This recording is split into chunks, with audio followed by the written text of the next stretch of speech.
Suri act ಮಾಡ್ತಾ ಇರೋದು ಇದು ಎರಡನೇ ಸಿನಿಮಾ ಹೀರೋ ಆಗಿ. ವಿಡಿತಲೆ ಬಂದ್ಮೇಲೆ ಫ್ಯಾನ್ ಆಗ್ಬಿಟ್ಟೆ ನಾನು. ಕಾಮಿಡಿ ಆಕ್ಟರ್ ಈ ರೀತಿ ಹೀರೋ ಆದ್ಮೇಲೆ ವಾ ಯಾವ ರೀತಿ ಪರ್ಫಾರ್ಮೆನ್ಸ್ ನ ಕೊಡ್ತಾ ಇದಾರೆ, ಸೂಪರ್ ಅಲ್ಲ ಅನ್ನೋ ರೇಂಜ್ ಗೆ ಫಸ್ಟ್ ಸಿನಿಮಾದಲ್ಲೇ ಆಕ್ಟ್ ಮಾಡ್ಬಿಟ್ರು ಅವರು. ಇನ್ನು ಸೆಕೆಂಡ್ ಸಿನಿಮಾ ಈಗ ಬಂದಿರೋದು ಗರುಡನ್. ಇದರಲ್ಲಿ ಸ್ವಲ್ಪ ಕಾಮಿಡಿ ಜೊತೆಗೆ ಪೂರ್ತಿಯಾಗಿ ಆಕ್ಷನ್ ಅಲ್ಲೇ ಇರ್ತಾರೆ ಸೂರಿ. ಆಲ್ಮೋಸ್ಟ್ 90% ಈ ಸಿನಿಮಾದ ಮೇನ್ ಲೀಡೇ ಸೂರಿನೇ. ಇನ್ನು ಶಶಿಕುಮಾರ್ ಮುಕಂದನ್ ಇವರಿಬ್ರು ಕೂಡ ಒಳ್ಳೆ ಬೆಸ್ಟ್ ಫ್ರೆಂಡ್ಸ್ ಸಿನಿಮಾದಲ್ಲಿ. Reality I don't know. ಸೂರಿಗೂ ಕೂಡ ಒಂದು ಲವ್ ಸ್ಟೋರಿ ಇರುತ್ತೆ, ಒಂದು ರೊಮ್ಯಾಂಟಿಕ್ ಸಾಂಗ್ ಕೂಡ ಕೊಟ್ಟಿದ್ದಾರೆ. ಅಂದ್ರೆ ಅದು ಇನ್ಯಾವ ರೀತಿ ಇರುತ್ತೆ ಅಂತ ಜಸ್ಟ್ ಇಮ್ಯಾಜಿನ್. ಓಕೆ, ಸಿನಿಮಾದಲ್ಲಿ ಒಬ್ಬ SI ಊರಿಂದ ಊರಿಗೆ ಟ್ರಾನ್ಸ್ಫರ್ ಆಗ್ತಾ ಇರ್ತಾನೆ. ಈ ರೀತಿ ಇರ್ಬೇಕಾದ್ರೆ ಸಡನ್ ಆಗಿ ಅವನು ರಿಸೈನ್ ಮಾಡೋದಕ್ಕೆ ನಿರ್ಧಾರ ತಗೋತಾನೆ. ಅದ್ಯಾವ ಮ್ಯಾಟರ್ಗೆ ಅನ್ನೋದು ಸಿನಿಮಾ ನೋಡಿದಾಗ್ಲೇ ಅರ್ಥ ಆಗೋದು. ಜೊತೆಗೆ ರಿಸೈನ್ ಮಾಡೋದಕ್ಕೆ ಒಂದು ಪರ್ಟಿಕ್ಯುಲರ್ ಆಗಿ ಕಾರಣ ಕೇಳ್ತಾರೆ ಅವರ IR ಆಫೀಸರ್. ಆ ಕಾರಣನೇ ಈ ಸೂರಿ ಕತೆ. ಸೂರಿ ಜೊತೆಗೆ ಶಶಿಕುಮಾರ್ ಹಾಗೇನೆ ಮುಕಂದನ್, ಇವ್ರು 3 ಜನ ಒಳ್ಳೆ ಬೆಸ್ಟ್ ಫ್ರೆಂಡ್ಸ್.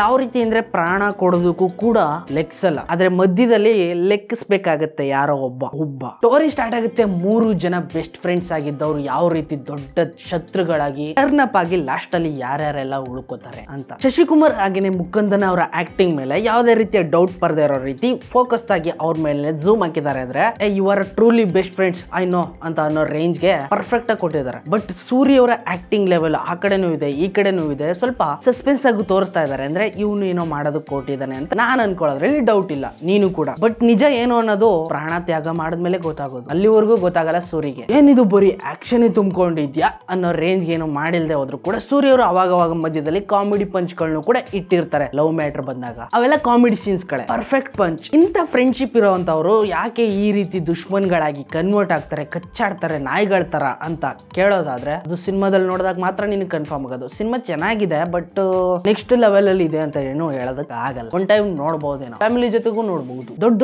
ಲೆಜೆಂಡ್ ಗಳೆಲ್ಲ ಈ ರೀತಿ ಕೊಲಾಬ್ರೇಟ್ ಆಗಿ ಒಂದೊಳ್ಳೆ ಹೊಸ ಸಿನಿಮಾಗಳನ್ನ ಈ ರೀತಿ ಮಡ್ಚ್ಕೊಂಡು ಕೊಡ್ತಾ ಇದ್ರೆ ನಮ್ ಕನ್ನಡದವ್ರು ಯಾಕೆ ಇಷ್ಟೊಂದು ಸೈಲೆಂಟ್ ಆಗಿದ್ದಾರೆ ಅಂತ ಐ ಡೋಂಟ್ ನೋ. ಪರ್ಟಿಕ್ಯುಲರ್ ಆಗಿ ಆಕ್ಷನ್ ಸೀನ್ಸ್ ಗಳ ಬಗ್ಗೆ ಒಂದು ಅಫಿಷಿಯಲ್ ನೋಟ್ ನ ತಗೊಳ್ಳೇಬೇಕೀಗ ನಾನು. ಸೂರ್ಯ ಅವರು ಈ ರೀತಿ ಒಂದು ಫೈಟ್ ನ ಮಾಡಿದ್ದಾರೆ ಅಂತ ಇದನ್ನ ನಾನು ಎಕ್ಸೆಪ್ಟ್ ಮಾಡೇ ಇರ್ಲಿಲ್ಲ. ಸೂರ್ಯ ಅವರು ಈ ಸಿನಿಮಾದ ಮೈನ್ ಮ್ಯಾಗ್ನೆಟ್ ಎಳೆದ್ಬಿಟ್ಟಿದ್ದಾರೆ 100%. ಇನ್ನು ಕೊನೆ ಕ್ಲೈಮ್ಯಾಕ್ಸ್ ಮಾತ್ರ ಹಿಂದಿಯಾಗಿತ್ತು. ಸೂರ್ಯ ಅವರು ಈ ರೀತಿ ಒಂದು ರೌದ್ರಾವತಾರ ತಾಳಿ ವಾಡದು ಚೆಚ್ಚಿ ಬಲಿ ಆಗ್ತಾರೆ ಅಂತ ಅನ್ಕೊಂಡಿರ್ಲಿಲ್ಲ ನಾನು.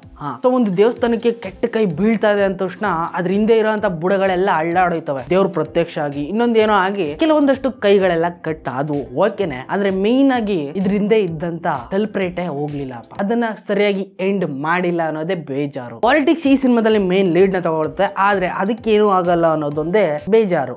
ಇದೊಂದನ್ನ ಪ್ರಾಪರ್ ಆಗಿ ಎಂಡ್ ಮಾಡಿದ್ರೆ ಇನ್ನೂ ಸ್ವಲ್ಪ ಚೆನ್ನಾಗಿರ್ತಿತ್ತೇನೋ. ಓಕೆ, ಒಂದೊಳ್ಳೆ ಬೆಸ್ಟ್ ಪರ್ಫೆಕ್ಟ್ ಹಿಟ್ ನ ಕೊಟ್ಟಿರುವಂತ ಸೂರಿ 2ನೇ ಸಿನಿಮಾ ಇದು ಗರುಡನ್. ಫ್ಯಾಮಿಲಿ ಜೊತೆ ನೋಡೋದಕ್ಕೆ ಬೇಜಾರೇನಿಲ್ಲ, ಒಂದ್ಸರಿ ಟ್ರೈ ಮಾಡಿ ನೋಡಬಹುದು. ನೋಡಿ, ಸಿಗ್ತೀನಿ ಮುಂದೆ ನೋಡಿದ್ರೆ. Take care, bye bye, see you.